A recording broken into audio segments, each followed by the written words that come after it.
We're all saddened by what we've witnessed unfold in the streets of Baltimore. A man is dead who should not be dead. His name was Freddie Gray, and Freddie Gray's name will not be forgotten. This young man's death is the latest in a series of disturbing and unnecessary deaths of young men of color at the hands of police and vigilantes. To be clear, violence is never acceptable in any regard. It's never an acceptable response, even to tragedies such as these. The rioting and looting we're seeing in the streets of Baltimore will only further damage a community in a great American city that is already hurting. But we should not let the violence perpetrated by a few to become an excuse to ignore the underlying problem. That millions of Americans feel powerless in the face of a system that is rigged against them. It's easy to feel powerless when you see the rich getting richer, the poor getting poorer. The opportunities to build a better life for yourself and your family are non-existent in your community. It's easy to feel devalued when schools in your community are failing. It's easy to believe the system is rigged against you when you spend years watching what President Obama called a slow-rolling crisis of troubling police interactions with people of color. No American should ever feel powerless. No American. No American should ever feel like their life is not valued. But that is what our system says to many of our fellow citizens. No American should be denied the opportunity to better their lives through their own hard work. But that is really a reality that too many faced.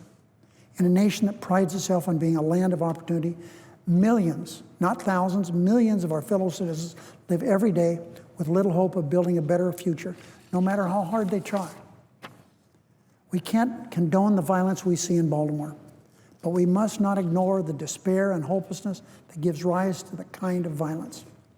This isn't just about inner cities. This is about the deep, crushing poverty that infects rural and suburban communities across our great country. It doesn't matter if you live in Searchlight, Nevada, or the metropolitan Las Vegas area, which is now more than 2 million people, or in Baltimore or the rural Maryland. When there is no hope, anger and despair move in. That's the way it is. We can't ignore that.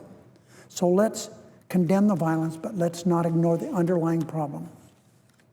Let's not pretend the system is fair. Let's not pretend everything is okay. Let's not pretend the path from poverty, like the one I traveled, is still available to everyone out there as long as they work hard, because it's not. For hard work to bear fruit, there must be opportunity and there must be hope. I can't imagine what direction my life would have taken without the hope of the American dream. As a little boy, I had that. As a teenager, I had it. I had it in college. So instead of turning a blind eye, let's work together and take the problem seriously. There's bipartisan work being done on criminal justice.